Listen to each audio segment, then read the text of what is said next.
ਇਹ ਗੱਲ ਸੁਣ ਕੇ ਮਾਈ ਦੀ ਮੇਰੀਆਂ ਅੱਖਾਂ 'ਚ ਆਂਸੂ ਆ ਗਏ। ਉਹ ਮੈਂ ਕਿਹਾ ਮਾਈ ਤੂੰ ਠੀਕ ਆਦੀ ਹੈ ਪਈ। अस्सलाम वालेकुम भैनों ते भरावो, मैं तुहाडा अपना चौधरी परवेज टन टना टन।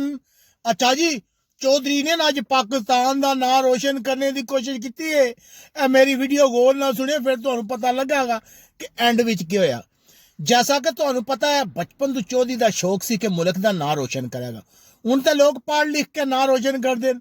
मैं भी बड़ी कोशिश की लेकिन चौधरी का दिमाग काम नहीं करता, यादाश्त भी कमजोर सी, पढ़ाई च नाकाम हो गया। फिर चौधरी तुहानू पता है हिम्मत नहीं जी चौधरी ने कहा खेलों की दुनिया च नाम रोशन करांगा, बला लैके मैदान भी टुर गया। हूँ चौधरी पहली गेंद आउट हो जा, सारे कहन चौधरी ये तेरे वास्ता रोग नहीं, तू बालां कराया कर। और मैं बालां करानियां शुरू कीतियां ते मैं सारियां वाइटां सट दिया, उन्हें मैनू टीम विच कट दिता। मैं क्या कोई गल नहीं, बाहर आ गई बाहर आ गया। मैं क्या चलो मुल्क का नाम तो बंदा कितना भी रोशन कर सकता है। इतना अगर टैक्सी चलानी शुरू कर दी थी, मैं क्या अच्छे अखलाक नाल मुल्क का नाम रोशन करांगा, इन्हें दसांगा कि पाकिस्तानी जेड़े वो कितने अच्छे लोग होंगे।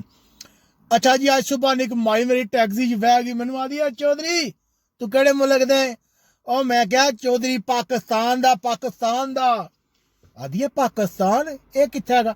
और मैं क्या तू पाकिस्तान नूं नहीं जानदी? आदि नहीं। और मैं क्या बड़ा तरक्की याफ्ता मुल्क की आदि है। मैं क्या ओए होए होए, मैं क्या जिन्हें पाकिस्तान नहीं तकिया वो जमिया नहीं। जे तू अज तक पाकिस्तान ने न गई तो तू दुनिया का कुछ भी नहीं तकिया। आदि है उस मुल्क दियां क्या खूबियां।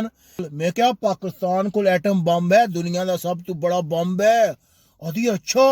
मैं क्या पाकिस्तान को 4 मौसम न। मैं क्या पाकिस्तान को इतने अच्छे लोग ने कि तेरी सोच आदि अच्छा।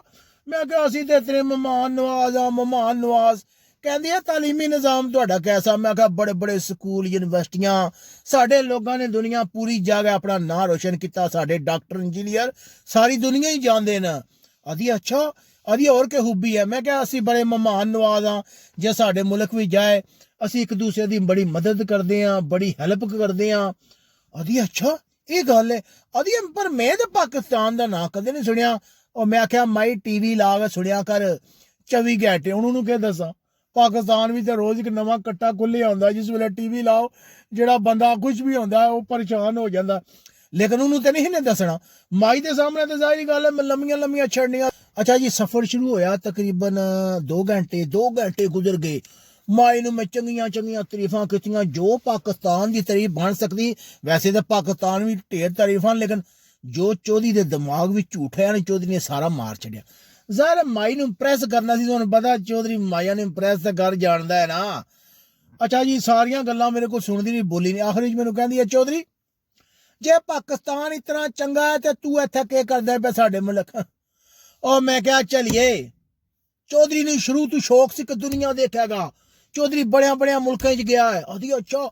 मैं कहा चौधरी पूरी दुनिया तक बैठा, कदे एक मुल्क कदे दूए मुल्क कदे त्रीए मुल्क। आदि अच्छा अच्छा अच्छा, ये तो मैंने पता ही को नहीं। आदि चौधरी पर तू किस तरह घूमे? तू तो टैक्सी चलाना है तो लोगों को घुमांदा है, तू आपू किस टाइम घूमदे? मैं क्या नहीं। आदि नहीं नहीं चौधरी मैं समझ गई हाँ, चौधरी तू बड़ा बड़ा चड्डू है। जे तेरा मुल्क इतना ही चंगा सी तो तुसीं साडे मुल्क के करदे हो पे? कौन अपना मुल्क छड़ के परदेस जांदा है? यह गल सुन के माई दी मेरियां अक्खां च आंसू आ गए। और मैं क्या माई तू ठीक आदी है पई।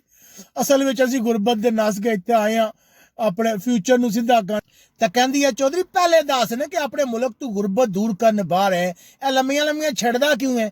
मैनू तो पहले ही पता लग गया सी कि जे मुल्क तुहाडा इतना चंगा होवे तो तुसीं परदेस विच क्यों धक्के खाओ?